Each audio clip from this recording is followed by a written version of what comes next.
안녕하세요. 사연 읽어주는 남리입니다. 오늘도 와주셔서 감사합니다. 구독과 좋아요 부탁드리며 오늘의 사연 시작하겠습니다. 여러분은 첫사랑을 기억하시나요? 제일 짧은 생각으로 첫사랑이 특별한 이유는 그 시절에나 그 계절의 당신, 뒤끝 없이 순수했던 마음, 누군가를 위해 뭐든 할 수 있을 것 같은 느낌, 그리고 온전히 사랑에 목을 맸던 제 스스로가 좋았기 때문은 아닐까 합니다. 그런 면에서 저는 굉장히 축복받은 사람이었어요. 왜냐하면 바로 아내가 제 첫사랑이었기 때문입니다. 누군가가 다시 태어나도 그 사람과 결혼해고야 하고 물으면 망설이지 않고 고개를 끄덕일 정도로 결혼 후에도 제 사랑은 변하지 않았어요. 저와 제 아내가 만난 건 중학교에 입학해서였습니다. 저와 아내는 같은 동네에 살았고 그보다 더 어릴 때는 놀이터에서 함께 놀았던 적도 있었어요. 하지만 그때까지 저는 별 생각 없이 소리를 지르며 친구들과 뛰어다니는 동네 꼬마에 불과했고 기미를 관찰하거나 돋보기로 잎사귀를 태우고 있는 장난꾸러기였을 뿐이었습니다. 그러기 저희는 서로 얼굴만 아는 그런 상태로 중학생 그리고 고등학생이 되었어요. 어느 순간 제가 그녀를 눈을 주고 있다는 걸 깨달았을 때 이미 저는 그 아이를 좋아하고 있었다는 걸 알게 되었습니다. 출발선에서 기다리다 준비 땅 하고 울려 퍼지는 신호탄 없이 가람비가 서서히 땅을 적시는 것처럼 그렇게 스며들었던 것 같아요. 하지만 별의 성과는 없었습니다. 학교를 오가면서 몇 번 심부름을 가다가 또 몇 번을 마주쳐도 인사만 나눌 뿐이었으니까요. 심지어 저희 어머니와 아내의 어머니가 동네에서 꽤 친한 사이였기에 마주칠 기회는 더 많았지만 희한하게 제가 좋아한다는 사실을 깨닫고 나서부터는 아예 말조차 거의 수가 없었습니다. 그저 땅 밑을 보거나 괜히 아무 관심 없는 척 고개를 부여버리곤 했어요. 제게 첫사랑의 열병은 지독했지만 결코 드러내려고 하진 않았습니다. 정확히 왜 그랬는지 이유는 저도 모르지만 그때는 그러면 안 될 것 같다는 생각을 했던 것 같아요. 무엇보다 타고난 제 성격도 소심하기도 했죠. 일부러는 아니었지만 저는 그녀와 같은 대학으로 진학하게 되면서 겨우 수식을 알아내서 그녀가 하고 있는 동아리에 가입까지 했습니다. 그런 식이 아니면 영원히 연결이 끊어져 버릴 것 같았거든요. 어찌 보면 이런 제 모습이 이상하고 소름 끼친다고 생각할 수 있는 걸 모르진 않습니다. 하지만 이미 제게 그녀를 쫓는 건 습관 같은 게 되어 있었어요. 애초에 저와 이루어질 거라는 생각도 해본 적이 없었지요. 더구나 그녀는 고등학교 때부터 사귀고 있던 남자친구가 있었습니다. 잘생기고 할친했으며 유머러스하기도 한 사람이었기에 둘이 굉장히 잘 어울린다는 생각이 들 정도였어요. 둘이 함께 걷고 웃고 이야기하는 걸 보고 있으면 꼭 드라마의 남녀 주인공처럼 보였습니다. 그 정도로 견고했고 서로가 서로를 빛내주는 사이였으니까요. 한편 저는 습관과 같던 첫사랑과는 편한 친구가 되었습니다. 아내는 어느 순간부터 제게 가지고 있던 경계심을 풀었고 그녀의 남자친구와도 함께 술을 마시곤 했어요. 저는 그 관계에 대한 불만은 전혀 없었습니다. 오히려 어릴 때부터 알던 친구, 오래 알고 지낸 중고등학교 동창생, 가장 친한 이성 친구, 나는 수식어에 만족했어요. 단순히 그냥 아는 사람이 아니라는 것만으로도 제 스스로가 굉장히 특별해 보였기 때문입니다.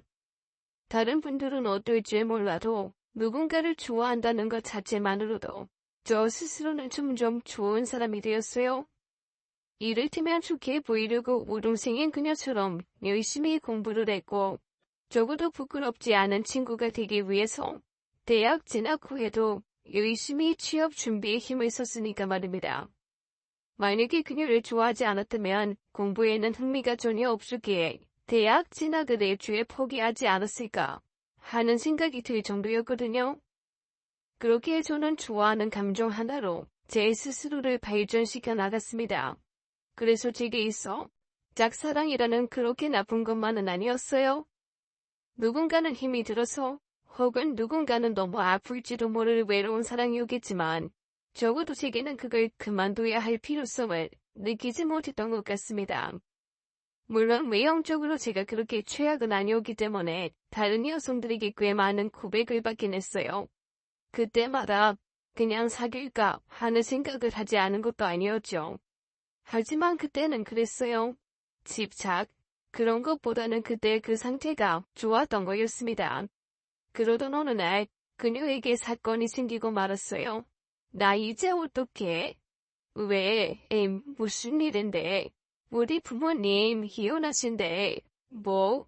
아이, 갑자기 이 두 분 사이 좋으시잖아. 그 사람의 눈빛이 바르르 떠였습니다. 엄마가 다른 길을 했나 봐. 뭔지 잘 모르겠는데 아빠랑 싸우는 걸 들었어. 우리 살고 있는 아파트가 담보로 잡혀서 대출까지 받았대. 이런? 아이, 그럼 앞으로 어떻게 되는 거야? 아빠는 사채까지 끌었은 엄마는 못 살겠다고 하시고 빨리 이혼해서 가진 거라도 지키겠다고 난리야. 막으려고 해봤지만 집은 넘어갈 거고 내가 도와줄 방법 없을까? 그게 얼만데 네가 뭘 도와. 우리 집 진짜 망할 거야. 망하는 거라고.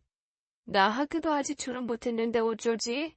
사실 엄마가 내 이름으로도 대출 받았단 말이야. 아빠한테 그건 말도 못했어. 진짜 엄마 죽을까봐. 대출? 대출이 얼만데? 1,300. 내 신용에서 받을 수 있는 전부라고 했어. 일단 조금만 지켜보자. 알았어. 나 너무 무서워. 그러나 상황은 급박하게 변하고 말았어요. 실제로 두 분은 이혼 절차를 바로 밟았고 그 사람의 아빠는 집까지 나가버렸습니다. 집으로는 사채업자들이 찾아왔고 담보로 잡힌 집은 경매로 넘어갔어요. 그 당시만 해도 사채업자들은 밤낮 할 것 없이 돈을 직접적으로 빌린 사람뿐만 아니라 가족들까지 찾아와서 협박하고 괴롭혔었습니다. 결국 아래 학교까지 그 사람들이 밀고 들어왔어요. 늘 빛이 나던 그녀도 시들어가고 있었습니다. 눈은 텅 비인 것처럼 킹했고 친구들과 더 이상 어울리지 않고 아르바이트에만 매달리더군요. 그러는 와중에 영원할 것 같았던 그녀의 남자친구가 이별을 구했습니다. 오랜 기간 만난 만큼 당연히 졸업 후에 결혼을 하리라 생각했던 사람이라 그녀는 굉장히 힘들어했습니다. 제게 몇 번이나 죽고 싶다는 말을 할 정도였어요. 그리고 그때 손을 내밀어준 게 저와 저희 부모님이었습니다. 솔직히 그때 부모님이 나서지 않았다면 저희 없이도 그저 지켜보기만 했을 것 같아요. 저는 어디서부터 어디까지가 친구의 역할인지를 가늠하지 못했고 혹여나 그녀가 부담스러워할까봐 선뜻 도움을 줄 수가 없었기 때문입니다. 당시 꽤나 규모가 있는 가게를 하고 있던 어머니가 사채로 빌린 돈을 대신 갚아줬고 가게 중에 3호점의 운영을 맡기면서 빚을 탕감하게 했다고 해요. 그리고 저는 아주 어릴 때부터 모은 800만 원이 약간 넘는 돈을 그녀에게 빌려줬습니다. 마음 같아서는 그냥 주고 싶었지만 기간 제한 없이 갚으라는 말을 하면서 부담을 덜어주려고 노력했어요. 그로부터 딱 1년 후까지 그녀는 학교 생활과 일을 병행하면서 바쁘게 살았습니다. 마치 몸을 혹사시켜서 잊어버리려고 하는 듯 말이에요. 그러는 와중에 그녀의 남자친구는 몇 번이나 대학교 내에서 여자들을 사귀고 있었지요. 그걸 곁에서 지켜보는 저 역시도 힘들었는데 아내의 마음은 오죽할까 싶어서 곁에서 많이 위로를 해줬어요. 그리고 그녀의 이름으로 대출받은 돈의 대부분을 상환했을 때서야 그녀는 입을 열었습니다. 이제 남은 돈은 200만 원이야. 다음 달이면 나도 이렇게까지 바쁘진 않겠다. 진짜 축하해. 네 돈은 내가 말했잖아. 천천히 갚으라고. 근데 무조건 확인할 거야.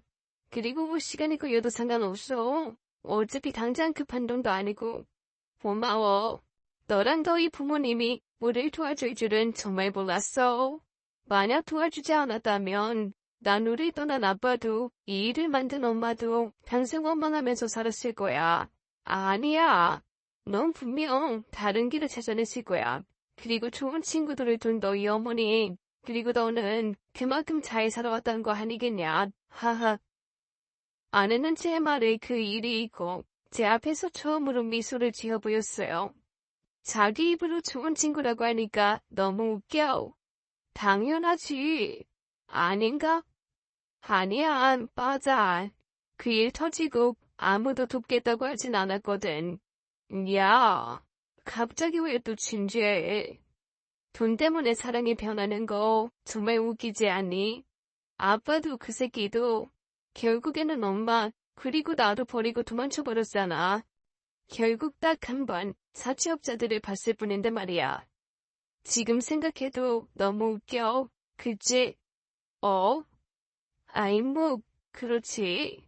난 내가 진짜 대단한 사람이라고 생각했어. 웃기지만 야, 너 대단하지. 공부도 잘하고 얼굴도 예쁘고 성격도 좋잖아. 아니 그런 거 말고 그냥 어떤 시련이 와도 덤덤할 줄 알았거든. 하지만 그건 상상 속에서 가능한 일이었지. 막상 그 입장 드니까 존재 자체를 부정하고 싶더라. 차라리 태어나지 말 거라고 말이야. 부정적인 애들 예전에는 이해되지 않았어. 이 세상에 재미있고 좋은 게 이렇게 많은데 왜 매번 저렇게 부정적일까 하는 생각이 말이야. 근데 알겠더라.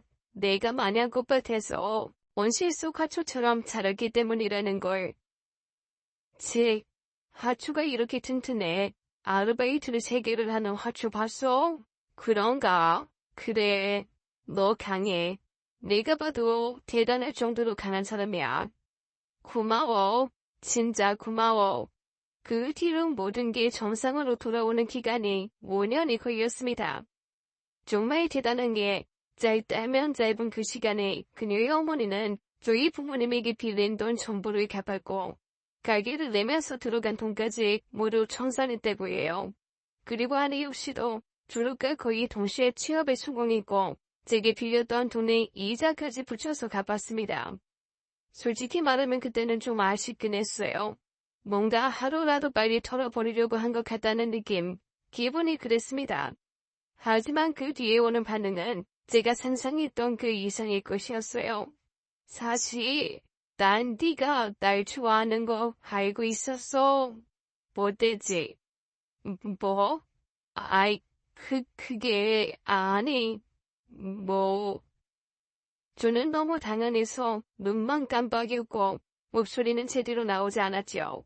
처음에는 모르는 척했고 나중에는 이용했어. 솔직하게 말하는 거야. 아, 알았구나.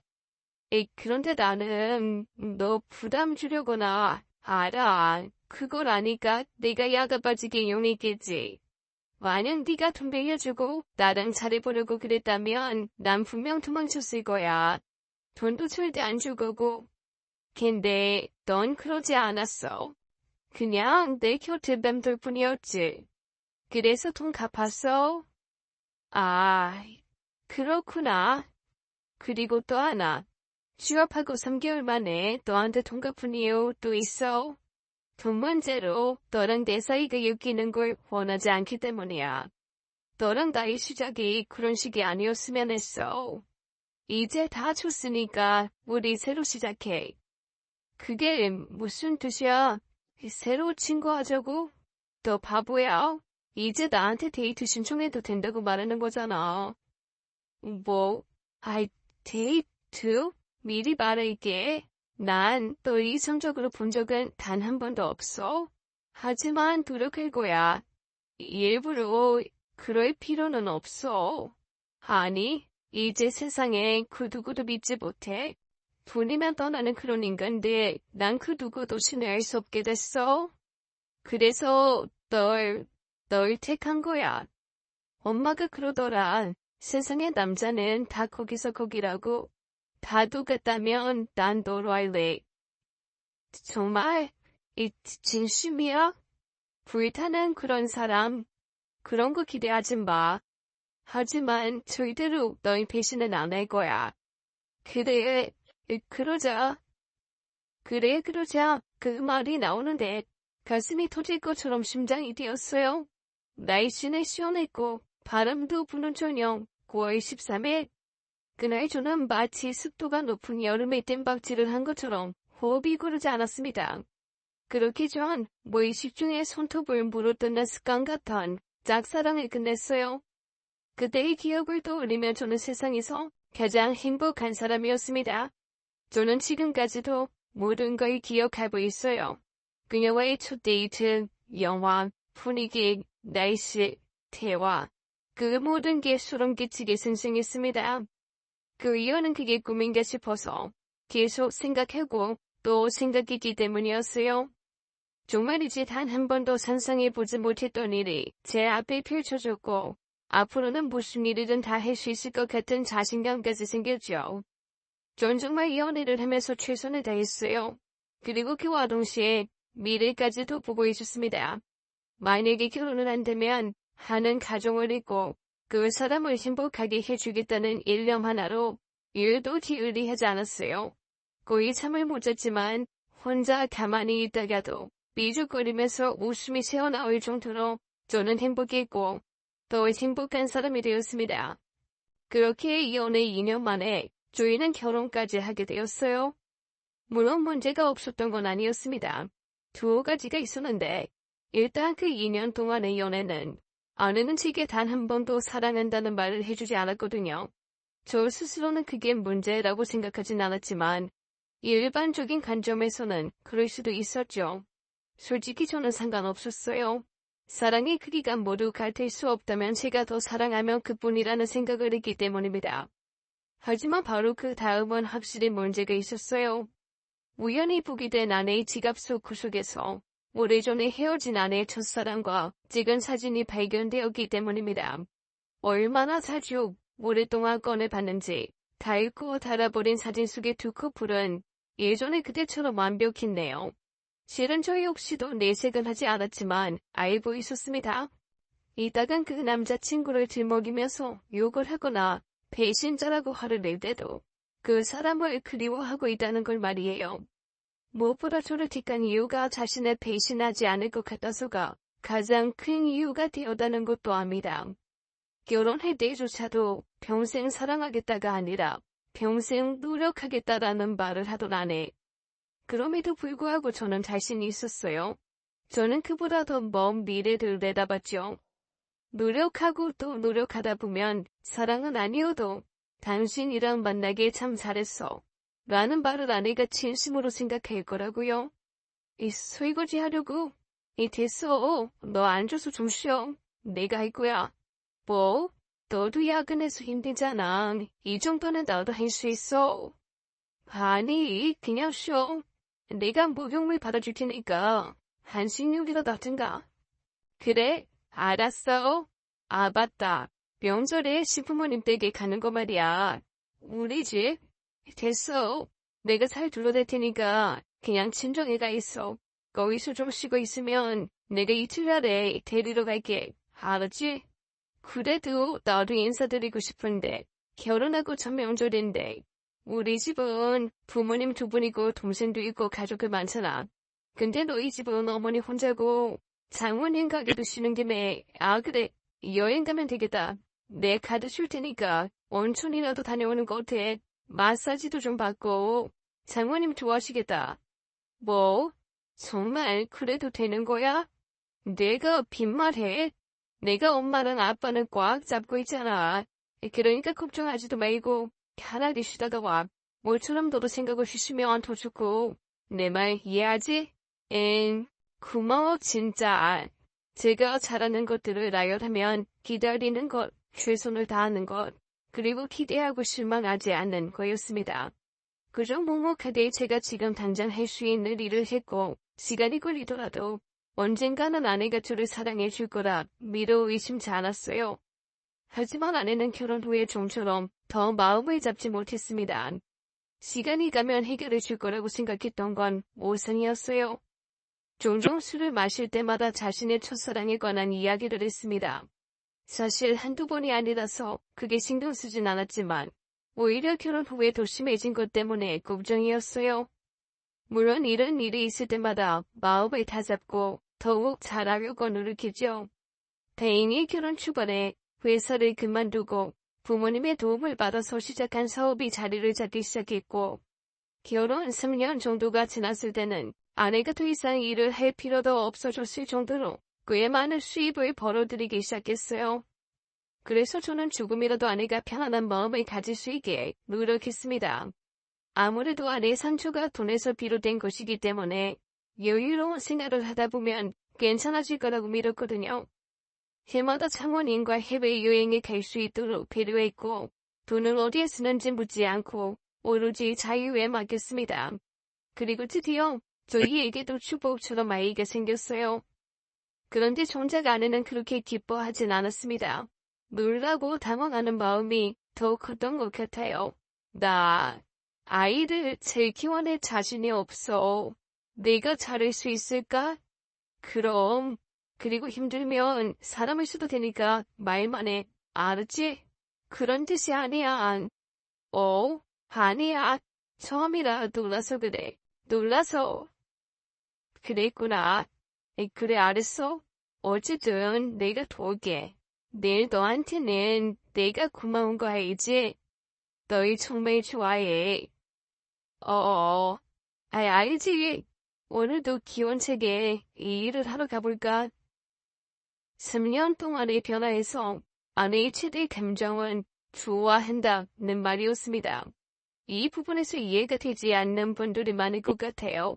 잘해주고 최선을 다했는데 고작 사랑한다는 말을 안 해주냐고 생각하시는 분들도 있겠죠? 하지만 저는 그런 아내라서 좋았어요. 자기의 감정을 숨기고 입에 발린 소리를 하는 사람이 아니었으니까 말입니다. 그만큼 사랑에 신중하고 솔직한 사람이라고 여기고 있었고요. 그래서 전 슬프거나 서운하지 않았습니다. 오히려 더 잘해야겠다는 생각만 했어요. 실제로 임신 후에는 저희 사이는 더 끈끈해졌습니다. 임신 사실을 알고 났을 때의 반응 때문에 걱정을 하긴 했는데 오히려 아이를 낳고 나서는 많이 달라졌어요. 제게도 잘하려고 노력했고 아이에게도 최선을 다했죠. 남의 손을 타는 게 싫다면서 사람을 고용하는 것도 못하게 했어요. 이전처럼 술을 먹고 그 사람을 그리워하지도 않았고 우울함에 빠져서 옛날 일을 회상하지도 않았습니다. 결혼 8년차가 되었을 때는 세상에 이렇게 완벽한 가족은 없겠다 느낄 정도로 저희는 더욱 견고해졌어요. 하지만 그 무렵에 아내는 아이의 교육을 위해서 외국으로 나가서 몇 년만 있다가 들어오겠다고 했습니다. 이 기록이 아빠? 근데 그건 내가 아는 선배도 그랬는데 그거 사람이 할 짓이 아니더거든데 실제로 그 이후로 이혼까지 했단 말이야. 난 솔직히 좀 아닌 것 같아. 아이를 위해서야 자주 들어오면 되잖아. 응? 영어 유치원인가도 있고 한국에서도 할 수 있는 거 많잖아. 그리고 불안해. 외국인도 진짜 잘생겼잖아. 선배 부인도 그거랑 같아. 아예 그곳에서 살면서 학습하는 건데. 그리고 내가 말했지. 난 절대로 너 배신 안 할 거라고. 대신 그런 것도 있는데 내가 못 견딜 것 같아서 그래. 솔직히 이 집에서 모든 집안일을 네 손에 거쳤었잖아. 이제는 도우미 아주머니가 계시지만 그래도 얼마만큼 잘하는지 아니까 난 크게 걱정되진 않아. 제발. 얼마나 심각해 보이는데. 초등학교 입학하기 전까지만 다녀올게. 제발. 뭐? 그럼 네 8살인데 그렇게나 오래? 애들 크는 거 금방이야. 배울 수 있을 때 많이 배워두자. 네가 오라고 하면 정말로 바로 올 거야. 진짜야. 그리고 연락하고 그러고 오지 말고 그냥 오고 싶을 때 와도 되고. 또 술이고 딴짓하면서 그 선배 부인처럼 그렇게 안 있을 거야. 저는 거부했고 아내는 일주일에 설득했어요. 그리고 저는 이기지 못하고 들어줬죠. 어차피 그렇게 될 거라는 걸 모르진 않았어요. 아내는 한다면 하는 사람이었기에 제가 아무리 고집을 피워도 결국에는 모든 게 아내의 뜻대로 될 거라는 걸 알고 있었기 때문입니다. 그저 조금이라도 그 일을 뒤로 미루고 싶었을 뿐이었고요. 그렇게 호주로 가게 된 아내는 정말로 자주 저를 찾아왔습니다. 저 역시도 딱 3번을 그곳에 다녀왔고요. 그런데 신기하게도 오히려 떨어져 있는 시간이 생기니 아내는 제게 더욱 잘하려고 노력하기 시작했습니다. 전화도 자주 했고 보고 싶다는 메일도 했어요. 그래서 어느 순간부터는 기록이 아파라도 할만하다는 생각이 들었죠. 그리고 무엇보다 아이가 초등학교에 입학하려면 10개월은 남았는데 아내는 갑자기 한국으로 들어왔어요. 이유는 제가 보고 싶어서 그랬다고 합니다. 갑작스럽게 외국에서의 생활을 모두 정리하고 돌아와서 놀라긴 했지만 그 말이 저는 세상을 다 가진 것 같았어요. 헌데 진실이 아니었다는 것을 한참 후에 알게 되었습니다. 아내가 변하기 시작한 건 한국으로 돌아왔을 때였어요. 친구들과 만남이 잦아지고 약속이 번번해지고 귀가가 늦어졌지만 그만큼 해외에서의 생활이 외로웠나 보다 하고 말았었습니다. 전혀 의심하지 않았고요. 오늘도 늦어? 내일 입학식 참가해야 하잖아. 오늘은 늦지 마. 뭐? 벌써 그렇게 됐나? 아이, 어쩌지? 난 그것도 모르고. 왜? 설마 무슨 약속 있어? 너도 기억하지, 은주? 대학 동아리 만났어? 대학 동창들은 안 만난다고 하더니. 나도 잊어야지. 언제까지 과거에 머물러 있을 순 없잖아. 그렇지. 잘 되긴 했어. 근데 걔가 결혼식을 하는데 부산에 있는 남자랑 결혼을 한대. 그래서 내가 오늘 거기 내려가야 할 것 같아. 갑자기 결혼? 좀 늦긴 했지만 막차지 뭐. 요즘 다들 늦게 결혼하기도 하고. 아니, 나이가 들어서 결혼하는 게 문제가 아니라 결혼식 참석인데 이렇게 급하게 날짜를 말해주면 어떡해. 애는 어쩌라고. 입학식인데. 그러니까. 근데 나랑 친했잖아. 입학식은 너만 참가해도 되잖아. 뒤야. 그래도 아이가 많이 서운해할 텐데. 내가 미안하다고 말할게. 사과하면 되잖아. 앞으로는 그런 일 없을 거고. 그럼 얼마나 있다가 오려고? 이왕 데려간 거 한 2박 3일, 3박 4일 그 정도 있을 예정이야. 상황 봐서. 그래. 근데 당신 저번 주에도 여행 다녀왔잖아. 애가 당신 찾아. 이전에 하도 오래 붙어 있어서 그래. 이쯤에 너랑 사이 좋아지면 좋잖아. 이제 초등학생인데 아직도 엄마 왜 이러는 거 애 교육에도 안 좋아. 알았어. 그럼 잘 다녀올 테니까 애 좀 제봐줘. 고마워. 내가 많이 좋아하는 거 알지? 저는 정말 꿈에도 몰랐습니다. 아마 그 일이 아니었다면 몇 년은 더 몰랐을 테고요. 아이 입학식에 갔을 때 반 배정을 받아서 교실로 들어서는데 그곳엔 누가 있었는지 아십니까?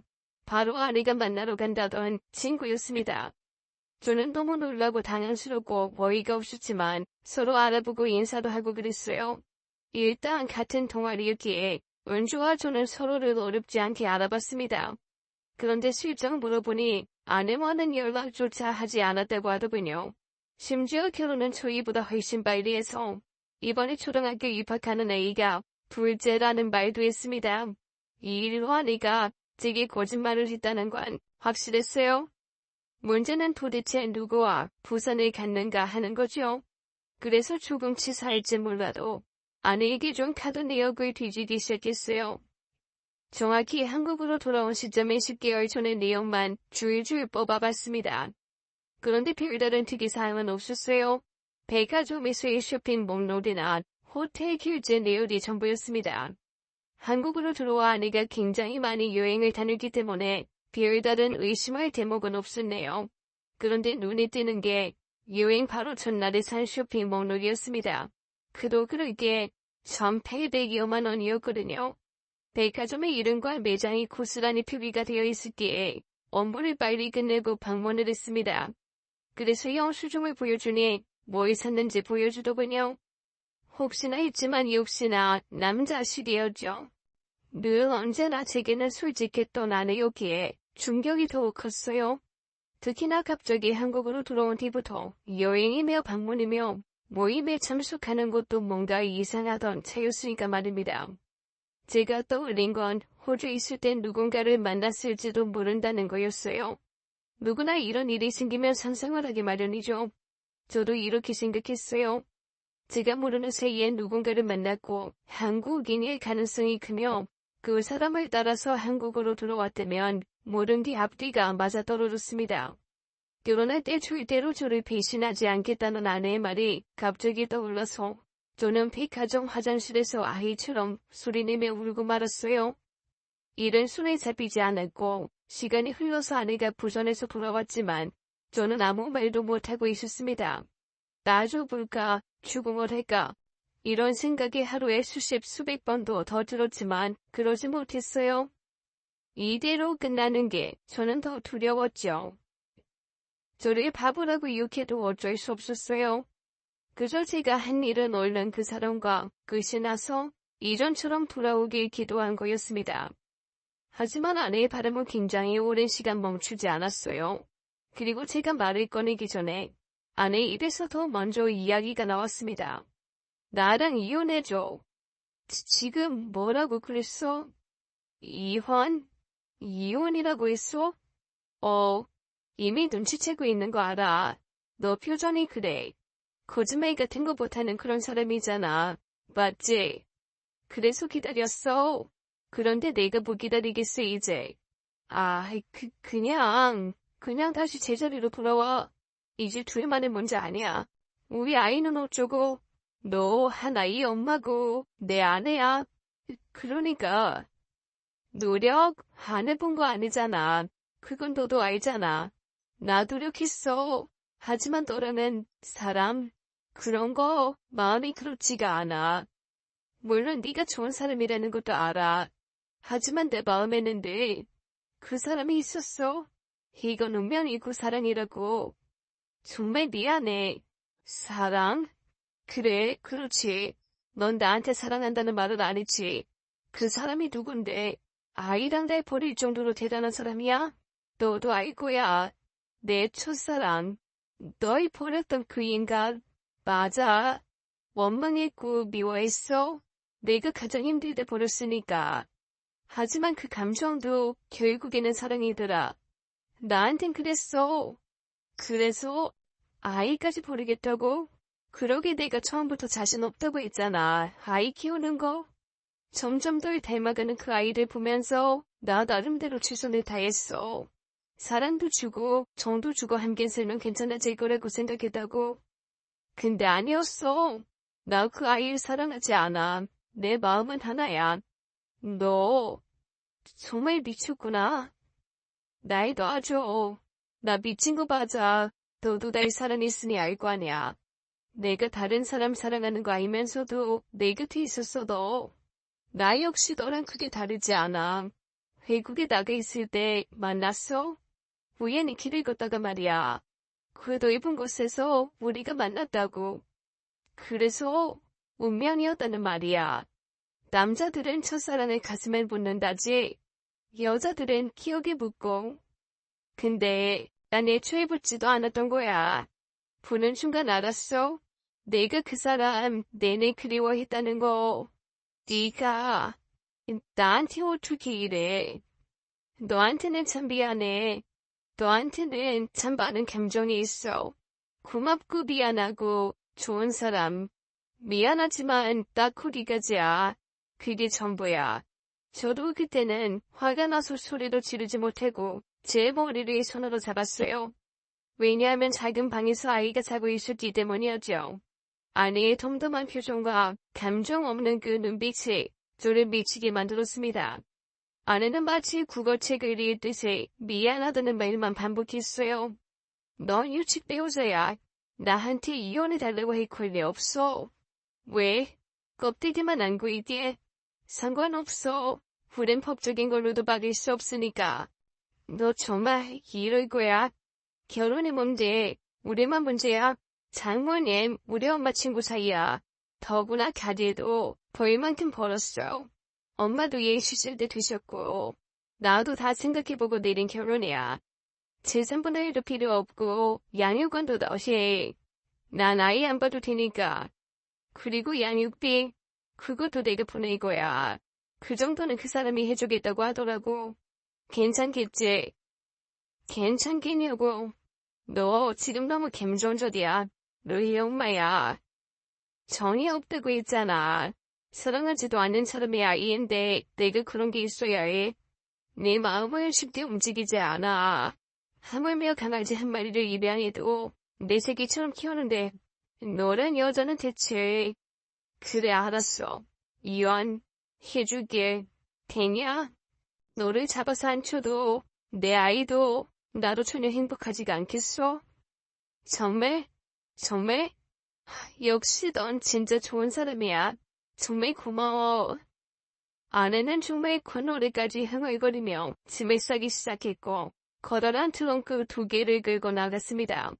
소르는 이미 준비해 놓았는지 식탁 위에 두고는 신청을 하러 그때 보자면서 그렇게 집을 빠져나가더군요. 마치 오랜만에 마주한 친구와 기약 없는 약속을 잡는 사람처럼 진심이라고는 전혀 없었죠. 저는 그 자리에서 정말 많이 울었어요. 이러다가 죽을 수도 있겠다는 생각이 들 정도로 숨이 쉬어지지 않아 가슴을 부여잡았습니다.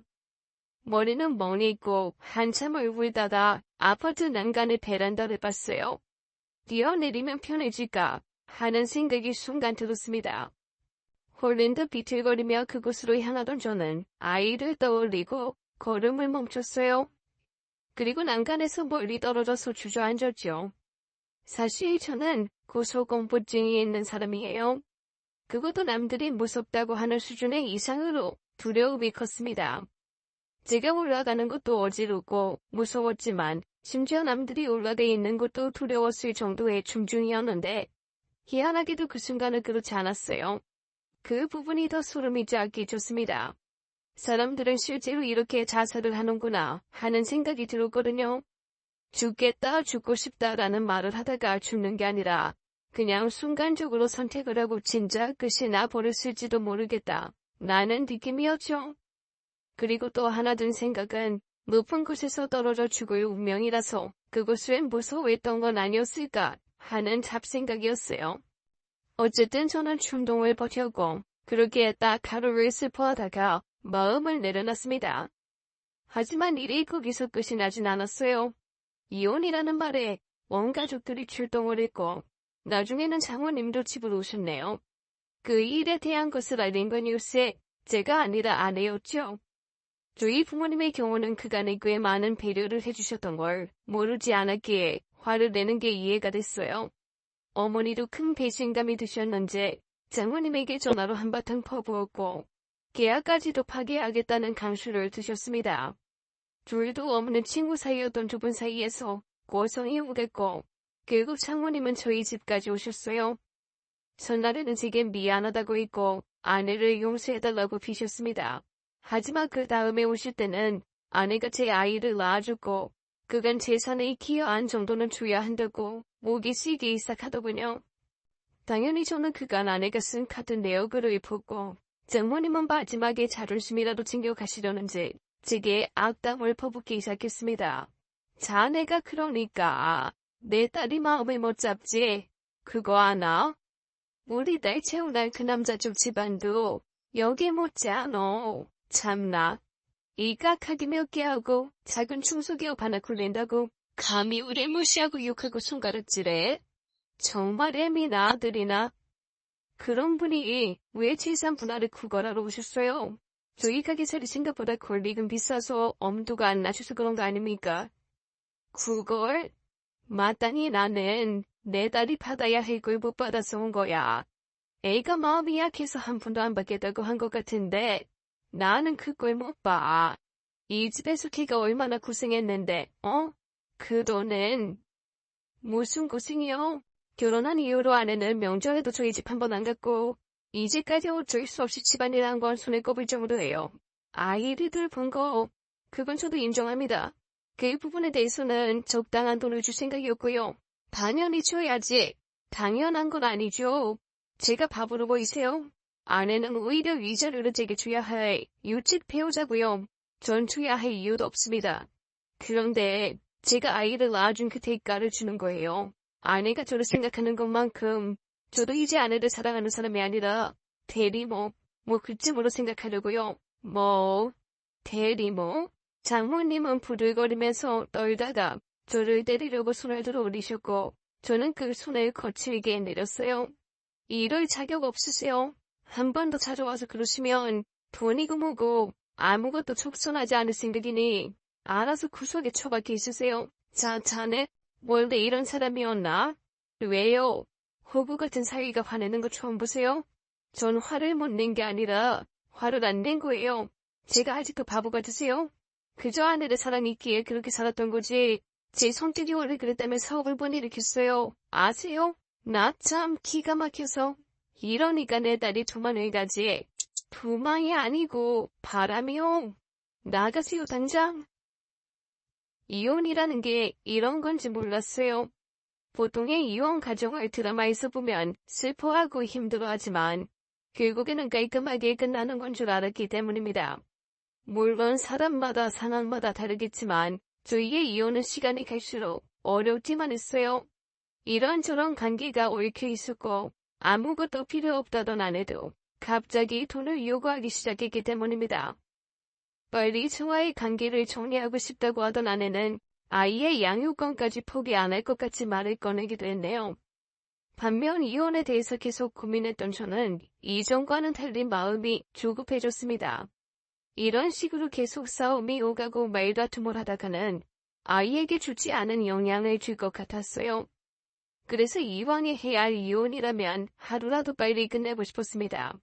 주변 사람들은 돈을 줄 이유가 없다. 정확히 위자료를 받아라. 그렇게 제게 조언을 해줬고 저 대신 화를 내렸지만 더 이상 시간을 끌어서 아이가 사실을 알게 되는 게 두려웠어요. 특히나 아내의 바람은 감추고 싶었죠. 아이에게 일말의 정도 없던 아내라면 제가 돈을 주지 않았을 때 아이에게 모든 걸 이야기하고도 남을 사람이었으니까요. 무엇보다 돈을 주면서 아내를 사랑했던 저 자신을 떠나보내고 싶었습니다. 그리고도 실제로도 그 방법은 나쁘지 않았어요. 꽤 큰 돈의 액수였지만 그 돈을 보고 좋아하는 그녀의 모습을 보고 있으니 그간의 사랑했던 제 마음이 식어 내려가는 것 같았습니다. 한마디로 정이 완전히 떨어지고 말았거든요. 그래서 일종의 교육비라고 생각하고 말았습니다. 다른 남자가 좋다면서 떠나버린 그녀를 그리워하는 시간에 그 아까운 시간을 샀다고 생각했고요. 그렇게 이혼 후에 저는 아이를 키우면서 일상을 회복하기 시작했습니다. 아무래도 남자 혼자 아이를 키운다는 게 어려운 일이긴 했지만 사실상 그간의 집안일 전부를 제가 해왔기에 그렇게 힘든 부분은 없었어요. 힘든 게 있었다면 아이를 위해서 더 신경 써줘야 하는 부분이었지요. 다행히 사업을 하고 있어서 시간은 능동적으로 조절할 수 있었고 주말에는 최대한 아이와 많은 시간을 보냈어요. 특히나 각종 지역마다 축제가 있는데 그런 곳에 참석해서 사람들과 많이 어울릴 수 있게 해주었습니다. 이전에는 아내가 교육을 담당했었는데 사람들과의 교류가 거의 없었는지 아이가 또래 친구들과 잘 어울리는 걸 하지 못했기 때문이었어요. 어른들이 보면 아이가 나이에 비해서 어른스러워 보인다고 칭찬을 하긴 했지만 제 생각에는 아이는 아이다운 게 가장 좋다고 느꼈기 때문입니다. 다행히 그 기간이 2년을 좀 넘어가면서 아이는 굉장히 밝아졌고 외향적인 성격으로 바뀌게 되었어요. 더 이상 눈치도 보지 않고 주눅도 들어있지 않았습니다. 하지만 단 한 가지 걱정이 되는 게 있었어요. 넌 왜 엄마에 대해서 묻질 않아? 이혼한 거 아니야? 그렇지. 보통은 이혼하는 거 싫어하고 뭐랄까 울거나 우리 반에도 이혼한 애들 많아. 이혼은 나쁜 게 아니라고 했어? 그래? 그리고 난 엄마랑 공부 말고는 한 게 없어서 외국에 있을 때? 그때 힘들었던 것만 기억나. 그래도 엄마 안 보고 싶어? 아빠가 보고 싶어? 아빠는 어떤데? 아빠는 안 보고 싶긴 해. 그럼 나도 안 보고 싶어. 아빠랑 사는 게 더 좋아. 고마워. 아빠 사랑해. 순간 울컥하고 눈물이 흘렀습니다. 사랑한다는 말을 아이에게 들어서인지 아니면 그간의 그 말에 한이 있어서인지는 모르겠어요. 그냥 그랬습니다. 정말 잠깐 놀란 표정을 지었었는데 눈에서 눈물이 후두둑 떨어지고 있었거든요. 왜 울어? 울지 마. 너무 좋아서 그래. 아빠도 정말 사랑해. 앞으로는 자주 해줘야겠다. 눈물 하나도 안 나게. 내 새끼 다 컸네. 아빠 위로해주더라고. 일방적인 사랑으로 시작된 연애, 애초에 잘못된 결혼 생활의 시작이었을지는 모릅니다. 하지만 아이를 보니 막상 그렇지도 않았어요. 어쩌면 이 아이의 아빠가 되기 위해서 그녀와 결혼을 감행했던 것은 아닐까 하는 생각이 들 정도로 행복했습니다. 아이는 친구들과의 사이도 좋았고 공부도 굉장히 잘했어요. 이런 면을 보면 아내에게 있던 가장 좋은 부분만 쏙 닮아 있었기에 어느덧 시간이 흐르면서 감사하기까지 했습니다. 아내를 향한 미움, 슬픔의 감정이었어도 제게는 더 이상 남아있지 않았고요. 아직까지도 저와 저희 부모님만 있을 때는 옳은 일이곤 하는 아내에 관한 이야기에도 덤덤해진 지 오래였습니다. 몇 년이라는 시간이 흘렀음에도 여전히 그 일에 대해서 분개하시곤 했지만 저는 이제 상관없었어요. 더 솔직히 말하면 그 처절했던 그녀의 사랑이 잘 되길 바랄 정도의 여유까지 생겼습니다. 당시 아이가 중학교에 입학할 무렵이었는데 저 역시도 앞서서 몇 번의 가벼운 연애를 했네요.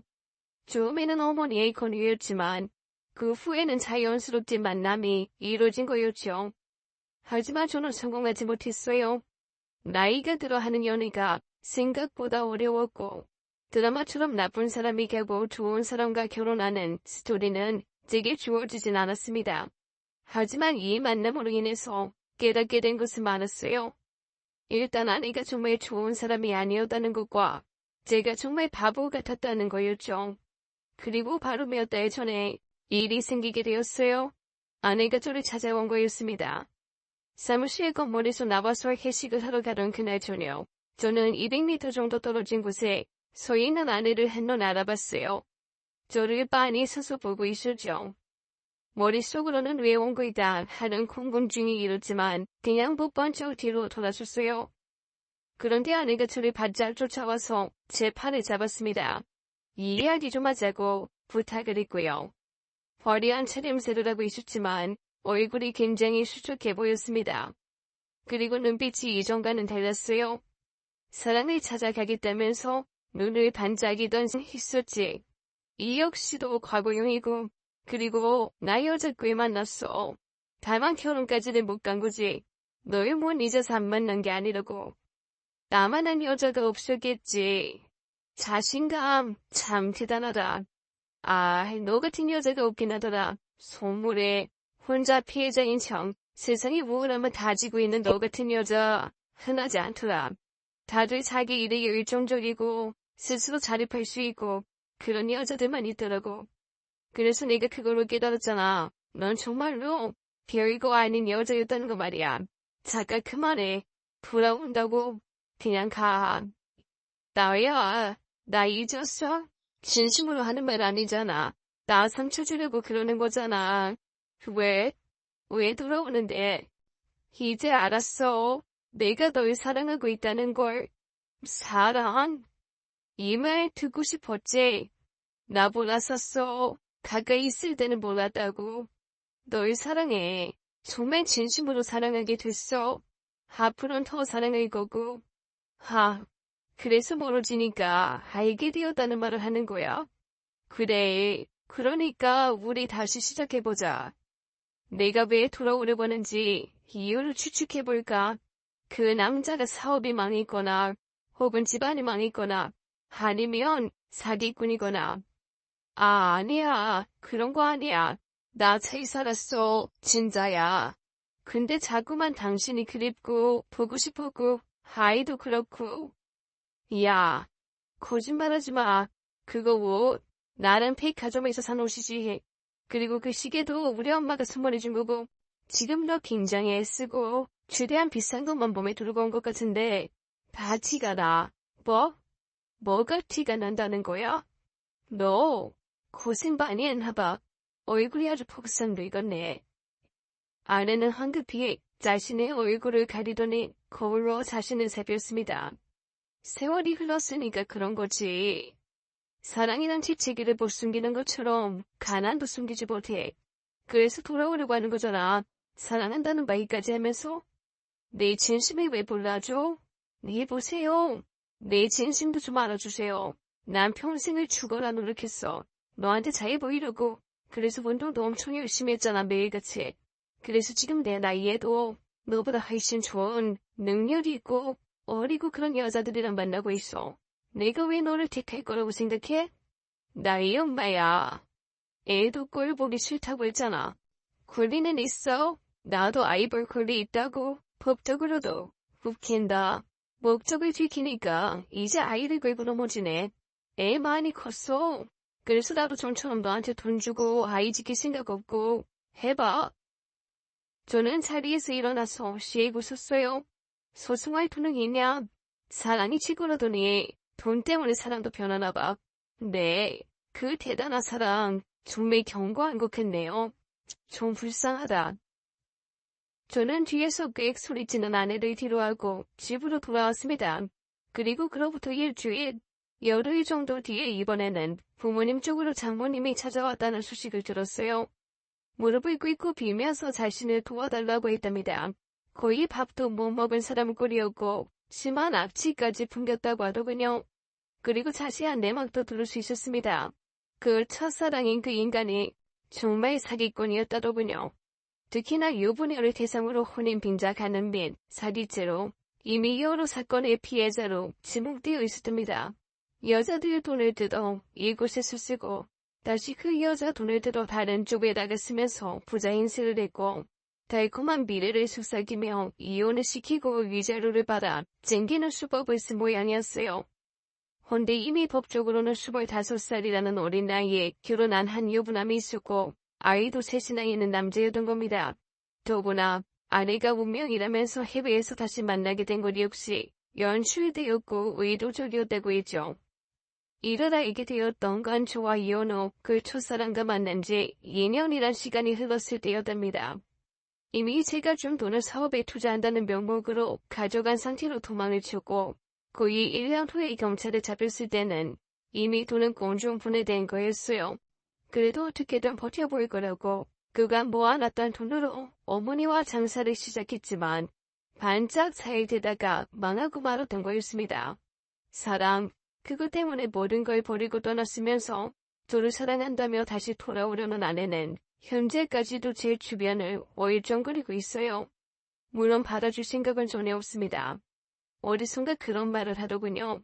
너무 아프기만 한 사랑은 사랑이 아니라고 말입니다. 그 말이 맞는 것 같아요. 이젠 제게 매일같이 찾아와서 사랑한다는 말을 내뱉는 아내를 보면 역겨우기까지 하죠. 하지만 이 불쾌함에 이런 어려운 감정에 빠지지 않으려고 노력할 생각입니다. 좋은 부분만 제 걸음으로 삼아서 저와 제 아이가 앞으로 행복해질 미래를 위할 거고요. 저희가 앞으로 더 행복해질 수 있게 많은 응원 부탁드리겠습니다. 지금까지 사연 읽어주는 남녀였습니다. 끝까지 함께해 주신 여러분 감사드리며 저희는 다음 사연으로 돌아올게요. 감사합니다.